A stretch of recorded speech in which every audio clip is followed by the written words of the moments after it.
Sa isang maliit na bayan kung saan ang mga alamat at kwento ay buhay na buhay.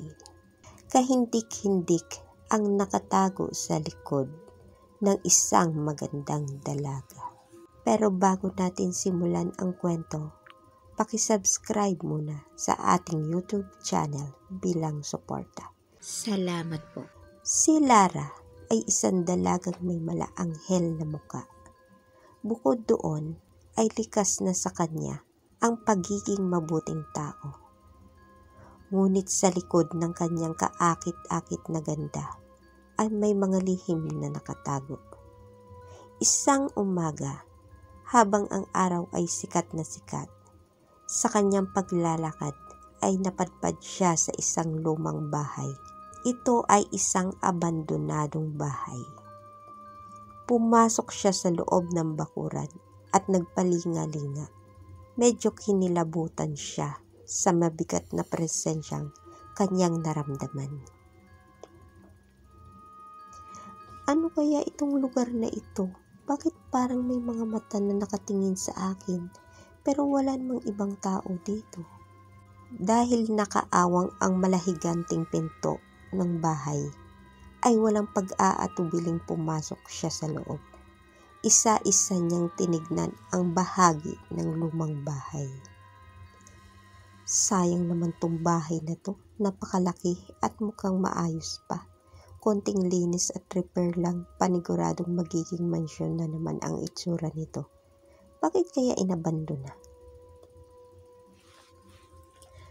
Pumukaw sa kanyang atensyon ang nakita niyang kulay pulang pinto na may disenyo na nakaukit na parang dalawang kamay na nagbubukas sa pinto. Namangha siya sa ganda ng pagkakagawa nito. Kahit alam niyang luma na, bakas pa rin ang kalidad ng materyales na ginamit. Sapagkat medyo makintab at maayos pa rin ito. Agad niya itong nilapitan. Pagkatapos ay binuksan. Lumangit-ngit ang tunog nito ng kanyang itulak, kasabay ng mga nagliliparang alikabok na kanya namang agad na nalanghap. Napaubo siya ng matindi.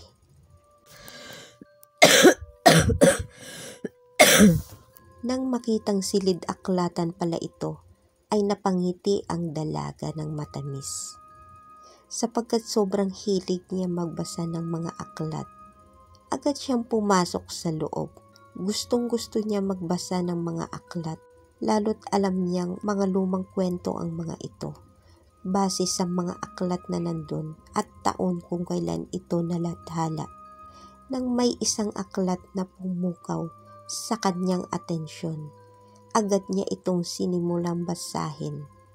Di niya alam na hanap niya ang isang lihim na makakapagpabago sa kanyang buhay. Sa sobrang interes niya sa aklat, di niya namalayan na padilim na pala. Hala, hapon na pala. Ang ganda kasing basahin ng aklat na ito. Daling ko na lang kaya ito para dun ko na lang sa bahay tapusin. Kaso baka may magalit, wag na lang kaya. Pero sayang naman, baka di na ako makabalik ulit dito. Bahala na, dadalhin ko na lang ito. Baka di rin ako makatulog sa kakaisip ng ending ng kwento nitong binabasa ko. Hindi niya alam ang kanyang aklat na dinala mula sa abandonadong bahay ay pag-aari ng isang engkantong aswang. Ang aklat na ito ay naging saksi sa mga paghihirap at pasakit ng engkantong aswang.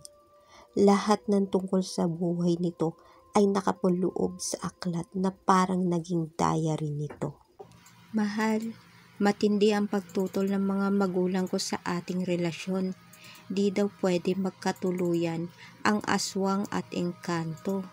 Oo nga, mahal. Sa karyan din namin, labis na tumututol ang mahal na hari at mahal na reyna sa pag-iibigan natin. Umalis na tayo at lumayo sapagkat di nila matatanggap ang pinagbubuntis mo. Isang malaking sumpa daw pag naisilang ang ating anak. Oo, halika na mahal. Sasama ako sa'yo kahit saan. Saan kayo pupunta? Hayaan mo na kaming umalis, mahal na hari. Nakikiusap po ako. Magtigil, hindi ako papayag na umalis ka sapagkat ikaw ang nag-iisang prinsipe ng ating kaharian at ikaw ang mangumana ng lahat. Nang biglang nagdatingan ang mga aswang. Matindi ang naging sagupaan ng aswang at mga engkanto.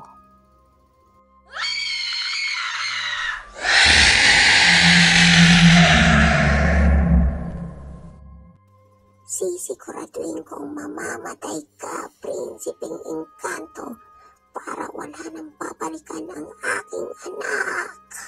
Nagawang sakmalin ng aswang ang engkanto sapagkat halos di ito makalaban dahil alam niyang ina ito ng minamahal.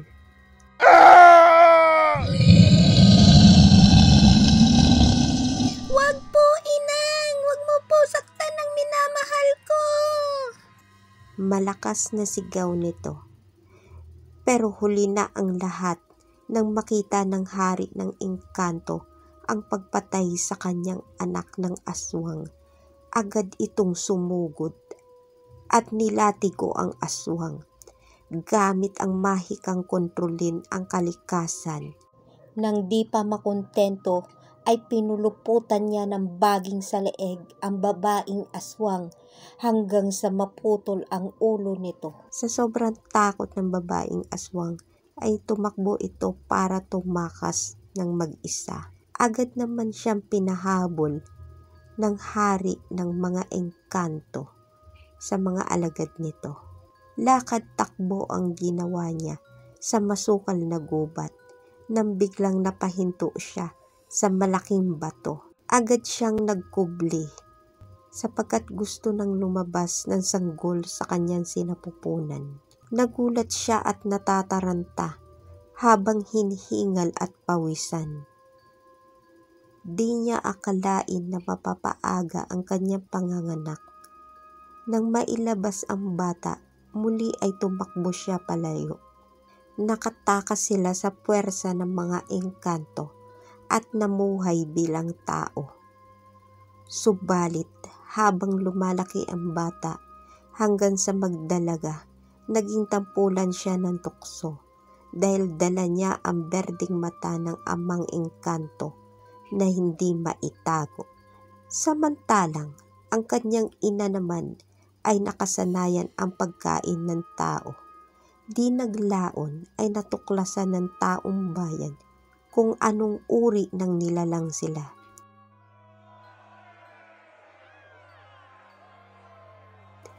Pinatay ang kanyang ina ng taong bayan habang siya naman ay pinatakas nito.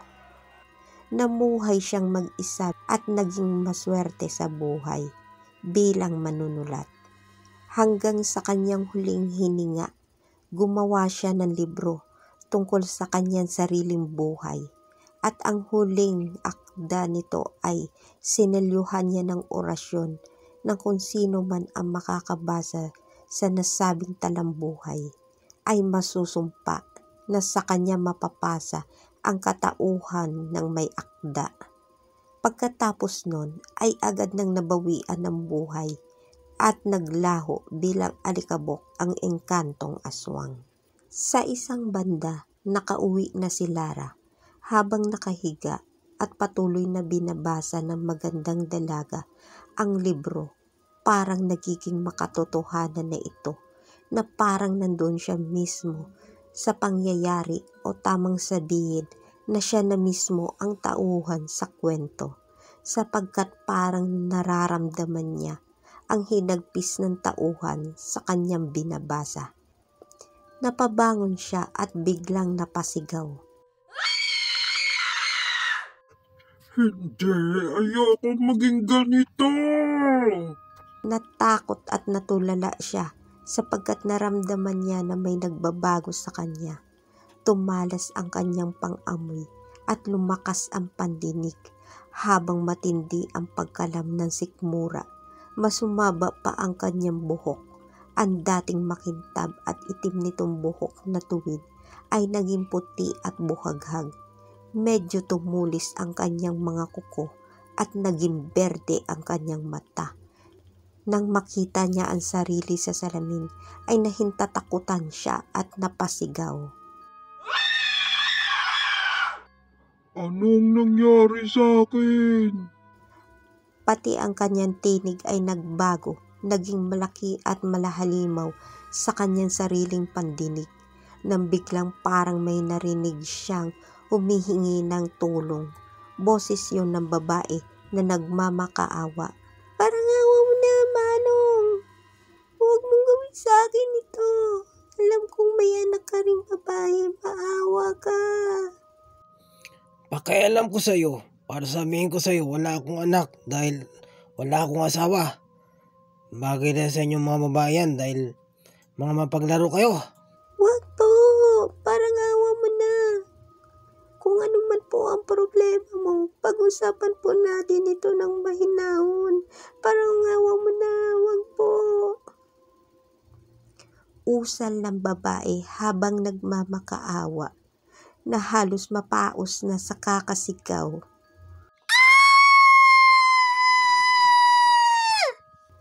Tama na po, maawa ka.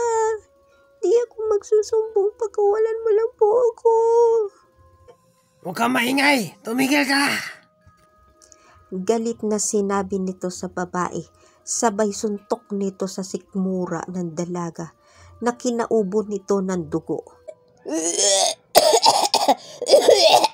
Nandi pa makontento habang sinisimulang gawin ang kahalayan. Ang kamay nito ay nakahawak sa leeg ng babae. Halos mapikti ang litid ng babae sa kakasigaw ng saklolo. Saklolo!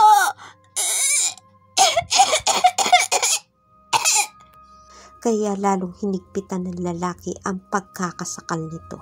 Mabilis pa sa kidlat na napuntahan ni Lara ang pinanggagalingan ng tinik. Nakita niya ang isang babae na may nakapatong na lalaki sa damuhan at mukhang nahihirapan. Agad niyang hinila ang lalaki at pinagkakalmot ito. Kinagat niya rin ito na animoy mabangis na hayop habang hinahalukay ang laman loob na gamit ang matatalas na kuko.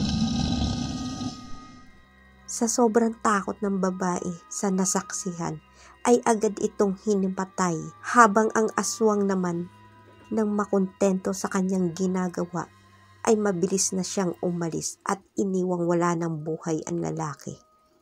Kinaumagahan, laman ng usap-usapan sa buong bayan ang nangyari sa lalaki.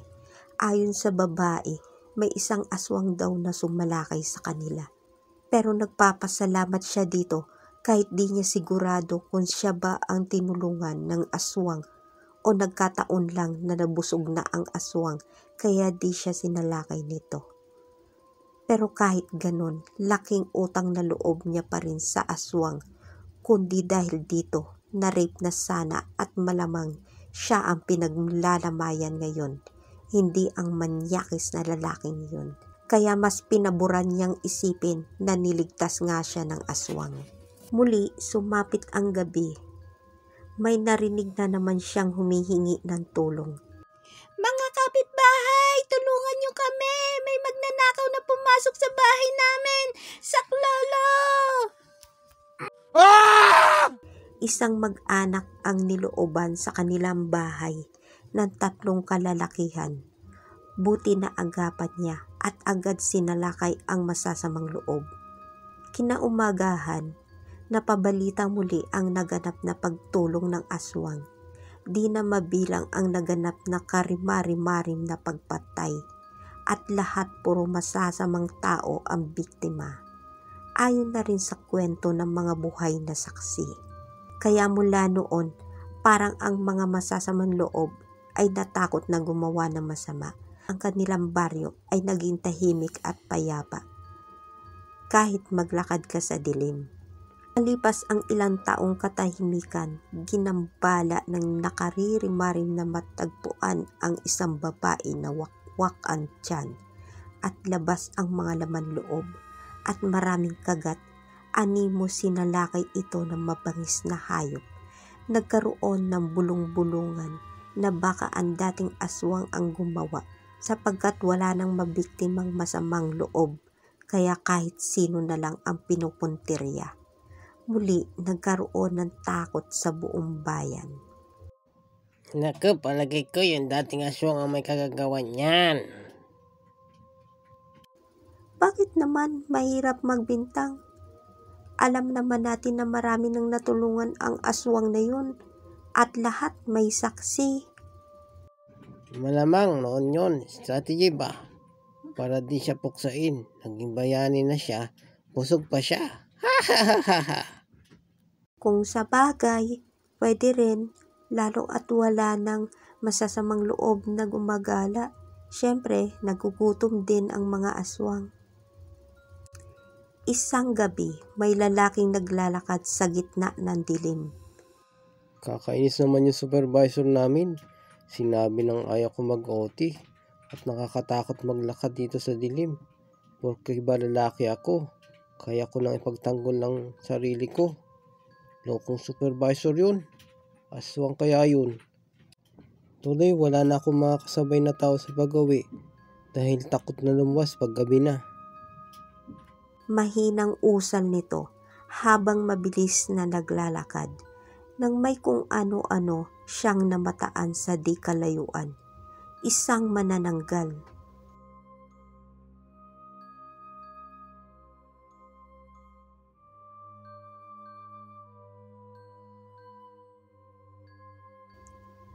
Napasigaw siya at nahihintakutan. Tumakbo ang lalaki habang sumisigaw ng saklolo. Narinig yun ni Lara at agad siyang dumating.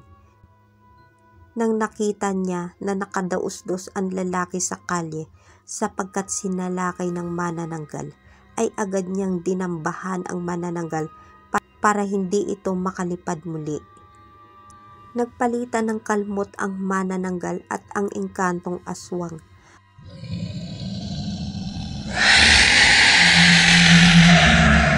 Habang tigalgal ang lalaki at di makakilos sa kinasasadsadan. Dahil sa takot nito na kunting kaluskos ay mapansin siya ng mga aswang. At siya ang pagdiskitahan nito ay minarapat niya na lang na hindi kumuilos. Pero nanlalaki ang mga mata at nananayo ang mga balahibo habang pinapanood ng malapitan ang nakakakilabot na eksenang sagupaan ng dalawang aswang. Nang matapos ang komosyon, nanalo ang engkantong aswang. Agad naging abo ang manananggal at naglaho ng liparin ng hangin. Habang ang mga taong baryo ay nagsidatingan. Nadatnan ang engkantong aswang at ang tigalgal sa takot na lalaki. Ayun ang aswang, madali kayo, huli natin at puksain nang di nang muli makapagasik ng lagim sa ating baryo. Parang awan niyo na, hindi ako masama, nagsisikap akong kontrolin ang puwersang ito. Makinig kayo sa akin, kakampi niyo ako. Hindi mo na kami maninilang muli, aswang. Huling-huli ka na sa akto. Sa narinig kahit nangangatog pa rin ang tuhod ng lalaki dahil sa gimbal na nasaksihan kanina, ay pinilit ikalma ang sarili at tumayo. Nang makitang akmang patatamaan ng isang lalaki ng sibat ang aswang na engkanto, ay mabilis siyang humarang. Agad namang di tinuloy ng lalaki ang gagawin. Anong ginagawa mo dyan? Umalis ka dyan para mabatay na namin ang aswang. Wag! Huwag kayong gagawa ng pagsisisihan ninyo. Tama ang aswang, hindi siya ang matakot sa akin. Bagkus siya ang tumulong para makaligtas ako sa isa pang aswang at manananggal. Yun ang gumawa ng patayan dito. Nagsasabi ka ba ng totoo? Nasaan ang masamang aswang kung ganun? Oo nga, nasa na? Magapi siya ng aswang na ito, ang manananggal naging abo. Ito ay biglang nilipad ng hangin. Totoo ba yung sinasabi mo? Oo, mamatay man ako ngayon. Susumpahan kong totoo ang mga sinasabi ko, pero nakaligtas na nga ako. Kaya wag naman sana. Sabay tawa nito. Dahil doon, nawala ang masamang tensyon sa pagitan ng tao at aswang. Tinanong ng taong bayan kung bakit siya naging aswang at sinabi niya naman ang lahat at namanata sa mga taong di siya mananakit ng mga inosente bilang kapalit. Hayaan siyang mamuhay ng payapa habang hinahanap niya pa ang lunas kung paano siya ibabalik sa pagiging purong tao at tinanggap siya ng buong puso ng taong bayan. Sa kanyang pagsisikap na makahanap ng lunas, natutunan niyang yakapin ang kanyang pagiging aswang na kaya rin palang maging tagapagtanggol. Ngunit sa kasamaang palad, mananatili na ang sumpa sa kanya dahil nakakain na siya ng tao. Bagamat nalungkot sa nalaman, ay pinagpasalamat niya na lang na may lahing engkanto ang aswang na sumanib sa kanya. Kaya nakokontrol niya pa rin ang pagkain ng tao at yun ay ginagamit niya lang sa kabutihan. At ipinagpapasalamat din yon ng kanyang mga kabaryo bilang kanilang dakilang tagapagtanggol na engkantong aswang. The end.